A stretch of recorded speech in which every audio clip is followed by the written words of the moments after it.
자, 안녕하세요, 여러분. 저는 온양 신정중학교 사서교사 이은지입니다. 자, 이번 시간에 여러분들과 같이 수업할 내용은 주제별 글쓰기, 주제 국어 수업이죠. 그 중에서도 오늘 건축 공간의 이야기를 하려고 합니다. 이 수업은, 어, 10월 5일에서부터 10월 8일까지 학교에서 실제로 진행했던 수업인데요. 이 수업을 선생님이 이제 공개 수업을 하기로 했었어요. 근데 지금 코로나 상황 때문에 학부모님들이 학교에 못 오시는 관계로 또 결석 학생도 있기 때문에 이런 학생들을 위해서 수업을 다시 영상으로 촬영해서 올리게 되었습니다. 자, 지난 시간 수업을 정리해 보도록 하겠습니다. 약 2주 전에서 한 일주일 전에 선생님이 동영상을 올려놨습니다. 그 수업에서 어떤 영상을 올려놨냐면 세바시의 유현준 교수님 영상을 올렸죠. 그 교수님 강의 내용이 어디서 살 것인가 라는 책에서 나오는 내용인데요. 그 중에서 1장에 해당되는 내용입니다. 1장이 양계장에서는 독수리가 나올 수 없다라는 주제로 학교 건축에 대해서 이야기를 하고 계십니다. 선생님이 보충 영상에서 직접 이 책의 일부 내용을 펼쳐서 읽어주기도 하고 또 다시 설명을 하기도 했었죠. 그죠? 그래서 이 내용을 보면 이 학교 건축 이 교수님께서 얘기하시는 그 핵심 내용이 학교 건축에 변화가 필요하다. 왜냐하면 지금 이 학교 건축은 옛날 그 현재도 그렇고 교도소의 구조랑 똑같다라고 얘기를 하고 계십니다. 그렇기 때문에 우리 학생들을 위해서 학교 건축이 지금 현재 교도소와 같은 구조로 되어 있는데 이것에서 빨리 변화를 도모를 해야 하고 학생들에게 질 좋은 공간에서 또 질 좋은 수업을 받게 하기 위해서는 학교 건축의 변화가 필수적으로 필요하다라는 주장을 하고 계십니다. 근데 이 분께서 이제 주장하고 계신 학교 건물의 변화가 이제 이런 거예요. 지금 우리 학교 건축도 보면 4층으로 되어 있잖아요. 실제로 1학년 학생들은 4층에서 수업을 하고 있습니다. 이 4층을 이렇게 단층이나 복층으로 바꿔야 된다라고 얘기를 하고 계세요. 그리고 지금 이제 학교에 이제 남아있는 공간들이 있잖아요. 이제 그런 공간들을 이제 리모델링이나 뭐 그런 또 별도의 공사를 통해서 테라스나 이런 베란다를 만들어야 된다라는 거예요. 그래서 좀 바깥 공간과 외부 공간과 좀 터서 만날 수 있는 그런 공간을 적극적으로 만들어야 된다라고 주장을 하고 계십니다. 그리고 지금 현재 대부분의 건물의 층고가 한 2.4m에서 2.6m로 모든 거의 우리나라 전국의 대부분의 학교가 그런 높이라고 해요. 근데 이분은 이제 3m 이상의 높은 천장고 도 있어야 되고 또 3m로 다 똑같은 이렇게 납작한 천장이 아닌 뭐 이런 세모 모양의 지붕 모양의 천장이 있을 수도 있고 이렇게 돔형의 지붕 모양도 있을 수 있고 굉장히 다양한 디자인과 다양한 설계가 되어 있는 학교로 변화가 필요하다라고 얘기를 하고 계십니다. 근데 실제로 이 유현철 교수님이 세종에서 있었던 그런 학교 건축 프로젝트에 참여를 하셨다가 좀 실패를 하셨었나 봐요. 약간 그런 내용도 강의에 일부 나오죠. 근데 이제 그분 내용은 사실 뭐 그냥 예쁜 학교도 중요하지만 결정적으로 학생들의 창의성과 또 우리 학생들의 지금 현실에 대한 것을 걱정을 하고 계세요. 이번에 이렇게 변경을 해야 된다라는 결정적인 주장은 또 다른 이유는 이런 거예요. 여러분들 12년 동안 같은 설계도에서 같은 설계도로 설계된 그런 같은 건물에서 공부를 하게 된다라는 겁니다. 실제로 여러분들 초등학교 6년, 중학교 3년, 고등학교 3년까지 하면은 거의 12년 동안 같은 설계도의 건물에서 공부를 하게 되죠. 근데 실제로 진짜 여러분들 학교 건축을 보면 정말 아쉬운 게 선생님도 아쉬웠던 부분들이 정말 옛날 선생님 부모님 세대의 교실이나 선생님 세대의 교실이나 여러분들 지금 공부하고 있는 교실은 변한 게 한 개도 없어요. 정말로. 정말 여러분들 지금 우리 학교가 2007년도에 개교한 꽤 신설 학교임에도 불구하고 정말 옛날 구조와 변한 게 정말 없습니다. 근데 이렇게 같은 건물에서 12년 동안 같은 칠판을 앞을 바라보고 수업을 하는 그런 것들이 어떻게 보면 이런 전체주의적인 사고를 길러낸다라는 거죠. 알게 모르게. 그러니까 선생님들도 그런 걸 의도하지 않았고 위에 있는 뭐 교육부나 교육부 장관이나 아무도 이것을 의도하지 않았음에도 불구하고 어, 이런 전체주의적인 사고를 기를 수밖에 없는 구조다라고 얘기를 하고 계시는 거예요. 근데 그도 그럴 것이 거의 같은 건물에서 정말 앞만 바라보고 수업을 하게 되잖아요. 그리고 달라지는 풍경도 거의 없죠. 그죠? 그리고 복도에서 바깥을 바라볼 수 있는 공간이나 실제로 외부 공간과 굉장히 빠르게 연결될 수 있는 공간도 거의 없고요. 근데 이런 전체주의적인 사고를 알게 모르게 하다 보면 여러분들 어떤 문제가 생기냐면 다른 사람들이 말하는 그런 의견에 대한 수용력이나 포용력이 굉장히 떨어질 수 있다라는 겁니다. 실제로 여러분들이 같은 목소리를 낼 때 다른 친구가 어떤 다른 의견을 내면은 여러분들 그 친구에게 뭐라 그래요? 관종이라는 표현을 쓰죠. 이 교수님도 강의에서 얘기하셨듯이. 그런데 이제 그런 관종이란 표현을 쓰고 뭐 혹은 그렇게 다른 표현을 쓰는 친구가 굉장히 싫어하는 내용이에요. 그런 극혐이나 좀 그런 극단적인 단어들이 붙는 경우가 굉장히 많이 있습니다.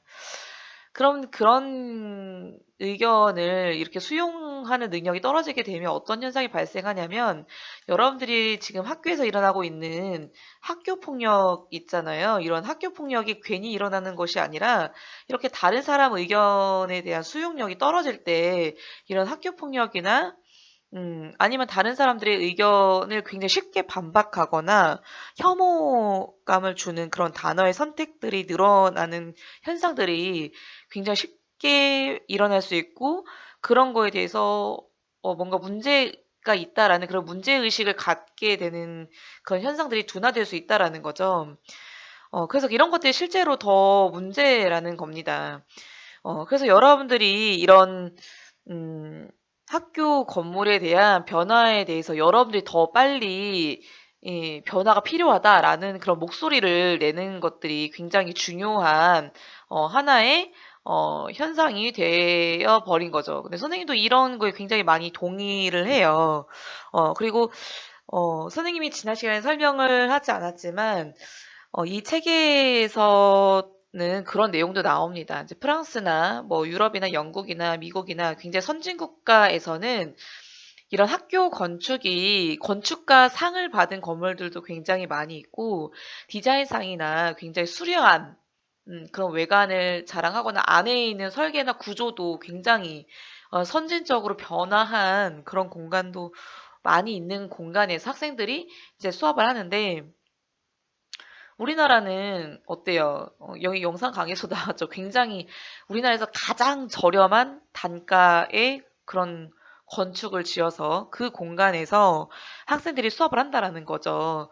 그럼에도 불구하고 어른들은 여러분들 굉장히 높은 창의력과 굉장히 높은 수준 높은 학력을 굉장히 요구하고 있죠.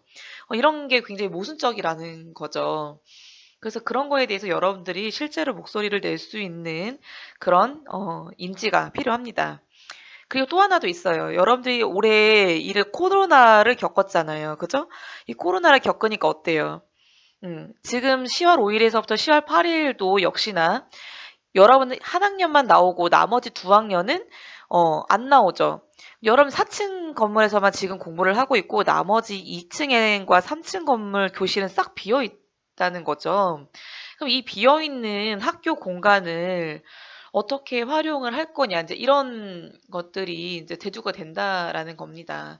이제 물론 다시 이제 정상화가 돼서 세 개 학년이 모두 등교를 했을 경우에는 다 쓰겠지만 근데 내년에도 2021년에도 백신이 정말 빠르게 등장하지 않는 이상 거의 한 학년만 등교를 하거나 아니면 두 학년이 등교를 하고 나머지 한 층은 비어 있는 현상이 발생할 가능성이 클 것 같아요. 선생님 생각에는.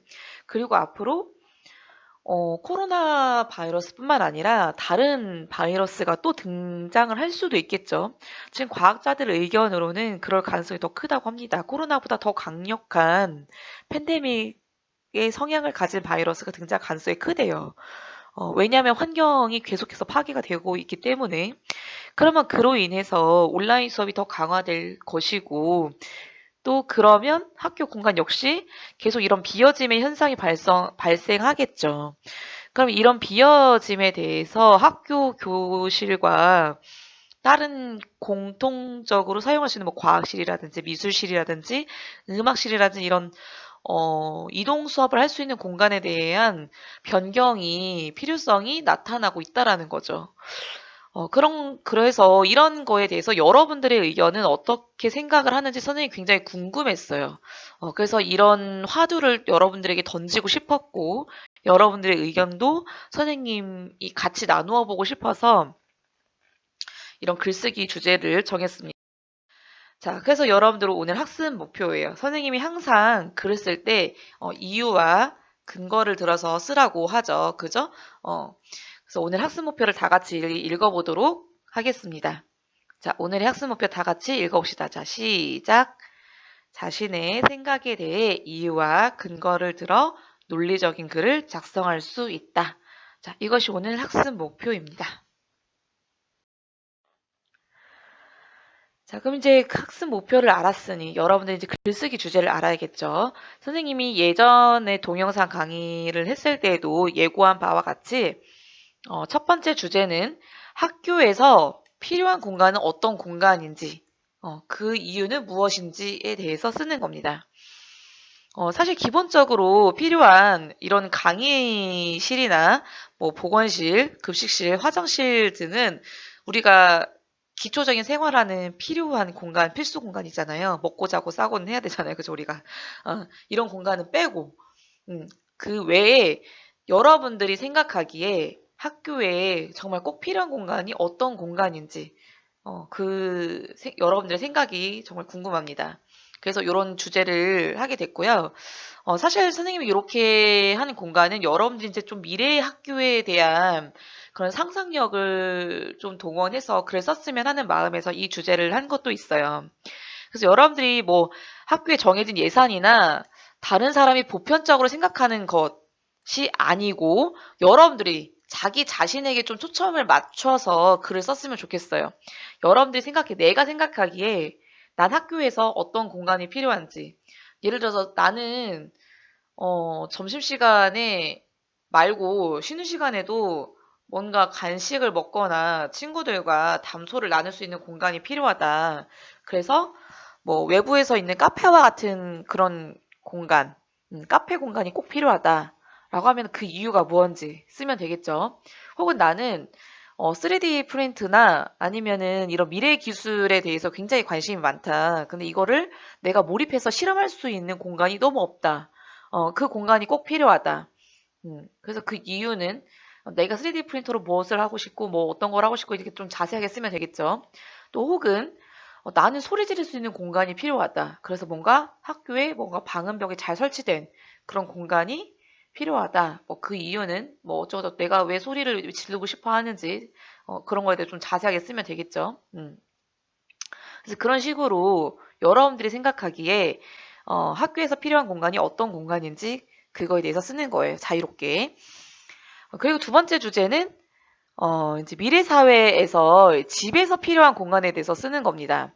선생님이 이거를 왜 가져왔냐면요. 보충 영상에서도 설명을 했어요. 올해도 보면 여러분들이 학교에서 있었던 시간보다 집에서 있었던 시간이 훨씬 더 컸을 거예요. 그죠?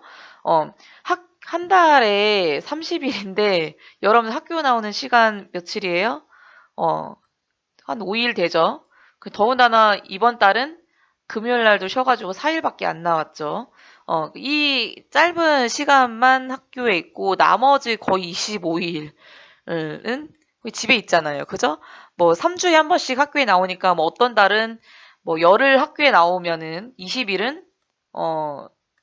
학교에 있고 아니 집에 있고 이 열흘은 학교에 있고 이렇게 나오게 되죠. 그죠? 진짜 올해는 여러분들 집에서 더 많이 있었을 거예요.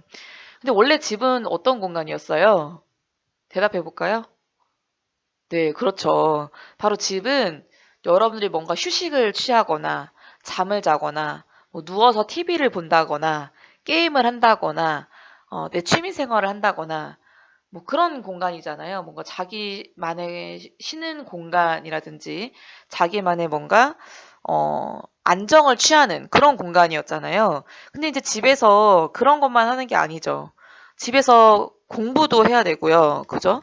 공부도 굉장히 몰입해서 해야 됩니다. 그리고 뭐 일을 나가는 직장인들 같은 경우에는 여기서 집에서 업무도 봐야 되죠. 그죠? 어, 업무도 봐야 되는 그런 공간으로 바뀌었어요.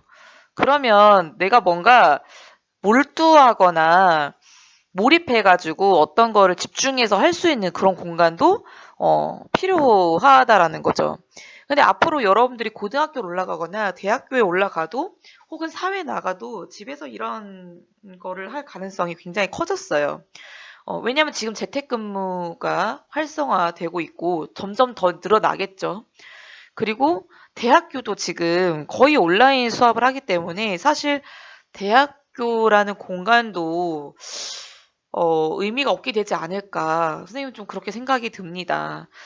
그럼 여러분들이 실제로 이제 집에서 내가 뭔가 공부를 하거나 아니면 내가 뭔가 몰입해서 연구를 하기 위해서 어떤 공간이 필요한지, 그리고 또 공간 배치를 어떻게 해야 되는지 이제 그 이유에 대해서 이제 작성하는 그런 주제를 선생님이 갖고 오게 되었어요.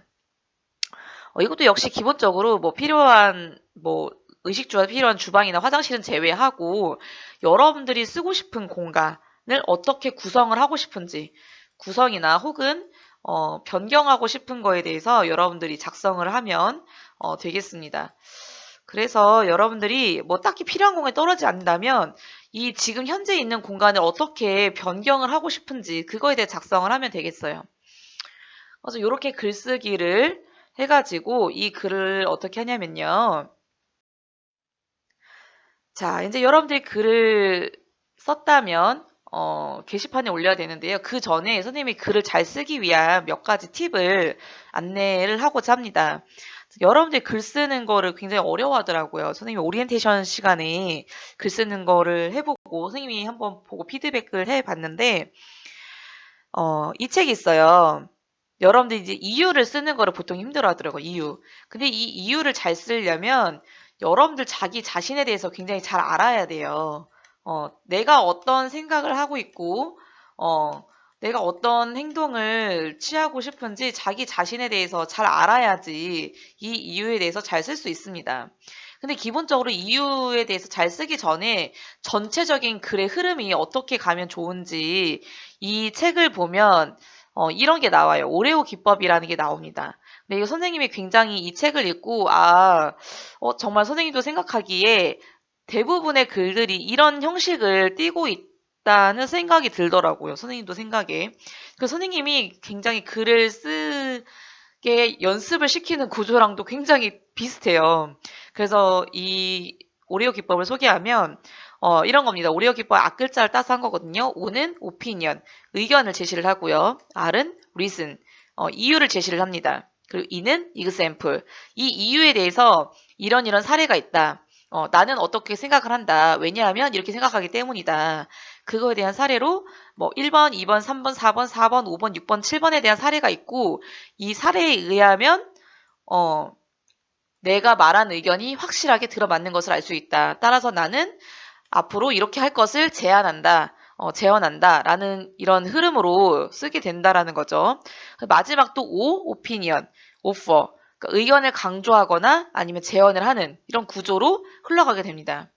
근데 사실 여러분들이 이런 사례에 근거나 의견 강조 제언까지 하려면 뭐 굉장히 많은 자료를 찾아봐야 되잖아요. 자료를 찾아서 사례를 들어보고 뭐 근거를 들고 이렇게 해야 되는데 이것까지는 사실 어렵잖아요. 선생님은 3, 4번까지는 어려우면 여러분들이 이 1번, 2번만이라도 굉장히 잘하면 상대방에게 자신의 핵심을 잘 전달할 수 있는 굉장히 깔끔하고 전략적인 글을 잘 쓸 수 있다라는 거를 안내를 해주고 싶습니다. 자, 그래서 여러분들 이제 이 글쓰기 활동을 어디에다 올리냐면요. 선생님이 이제 이 문서 양식의 파일을 제시를 해 놨어요. 그것을 보고 파일을 다운받아서 열심히 작성을 하고 과제방 중에서 독서방에 올리시길 바랍니다.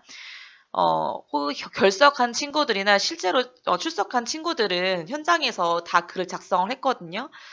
근데 글을 못 쓴 친구들이나 혹은 결석을 하거나 아니면 지금 가정학습을 하고 있는 친구들은 이 양식을 다운을 받아서 독서의 방에 글 올리시면 되겠습니다. 아시겠죠? 자, 이렇게 여러분들 글쓰기 과정까지 하면 지금 선생님이 수업을 한 20분 정도 진행을 했거든요. 여러분들이 나머지 20분 정도 글쓰기 활동을 하면은 거의 45분에서 40분이 다 채워질 것 같습니다. 사실 어떤 친구들에게는 20분이 굉장히 짧을 수도 있고요. 어떤 친구들에게는 20분이 더 굉장히 길 수도 있어요. 근데 여러분들이 글쓰기 하는 과정 자체가 선생님 오리엔테이션 시간에도 얘기를 했죠. 굉장히 뇌를 활성화시키고 많은 생각을 하게 되는 그런 과정이기 때문에 어렵더라도 꼭 연습을 하고 글 쓰는 과정을 완수를 했으면 좋겠습니다. 꼭 하시길 바랍니다.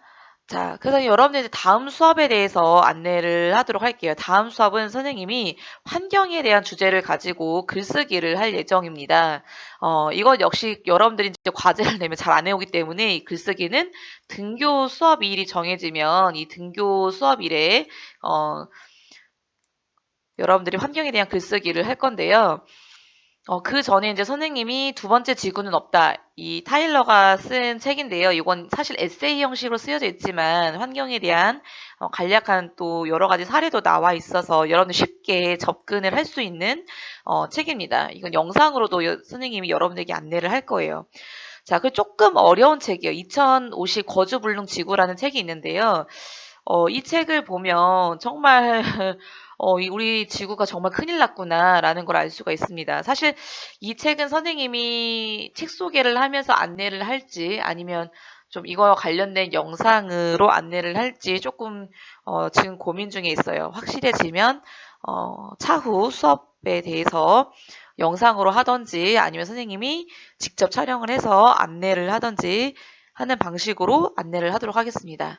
자, 이 환경에 대해서 선생님이 선택을 한 이유는 이런 거예요. 지금 여러분들이 코로나 상황에 처해 있잖아요. 근데 이 코로나 상황이 그냥 온 게 아니죠. 그죠? 이 환경과 아주 밀접한 관련이 있습니다. 그 여러분들이 앞으로 살아갈 환경과도 굉장히 밀접한 관련이 있어요. 그 역시나 올해에 역대 최고로 긴 장마가 있었죠. 여러분들 방학 내내 계속 비만 보고 구름만 보고 밖에 나가지 못했을 거예요. 그죠? 어. 선생님도 이런 적은 정말 처음이에요. 근데 이런 올해의 그런 이례적인 그런 기후가 사실 그냥 온 것이 아니라 이런 환경 때문에 기후 위기가 온 거라고 과학자들은 모두 입을 모아서 이야기를 합니다. 그럼 내년에도 역시나 이런 일이 반복해서 일어날 가능성이 크겠죠.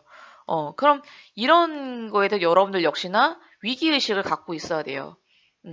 사실 학교에서 하는 모든 수업은 여러분들 굉장히 많이 고민을 해봐야 되고, 그런 이슈에 대해서 여러분들이 앞으로 미래에 어떤 이 학교에서 배운 내용이 미래에서 어떻게 일어날까, 내가 앞으로 살아갈 세상과 어떤 관련이 있을까를 굉장히 많이 생각을 하고 고민을 해봐야 됩니다. 그래서 그러한 고민을 하고 여러분들이 그거에 대해서 더 고등학교 가서 더 발전적인 생각을 하고 대학교 가서 더 발전적인 생각을 해서 이게 여러분들이 이제 나중에 사회에 나가면 정치나 경제나 모든 분야에서 연관이 돼야 돼요. 그래서 학교에서 수업을 하는 이유가 그런 겁니다. 학교에서 수업을 그냥 여러분들 괴롭히려고 하는 게 아니에요. 절대로. 그래서 이런 것들이 여러분들이 미래의 상황과 다 연결이 되기 때문에 여기에 대해서 여러분들이 또 좀 이슈화에 대해서 생각을 해봤으면 좋겠고, 이거와 관련해서 글쓰기 수업을 할 예정이니까 마음의 준비를 하고 오시면 되겠습니다. 더 좋은 거는 관련된 자료를 직접 찾아보거나 책을 읽어보거나 아니면 관련된 영상을 찾아보거나 이러면 더 좋겠죠. 그죠? 그러면 여러분들이 이렇게 미리 사전적인 준비를 하고 오면 학교에서 글쓰기 수업을 해도 글 쓰는 그 내용이 굉장히 풍부해지고 정말 선생님이 주어진 시간이 정말 짧을 정도로 글 쓰는 내용이 점점 더 풍부해지고 잘 쓰게 됩니다. 어, 그래서 요런 것들을 준비를 해 오시면 좋겠어요. 더 여유가 되는 친구들은. 자, 그래서 오늘은 여기까지 하고요. 다음 주에는 선생님이 환경에 대한 내용으로 또 영상을 준비해서 올리도록 하겠습니다. 자, 다음 시간에 다시 만나요. 안녕.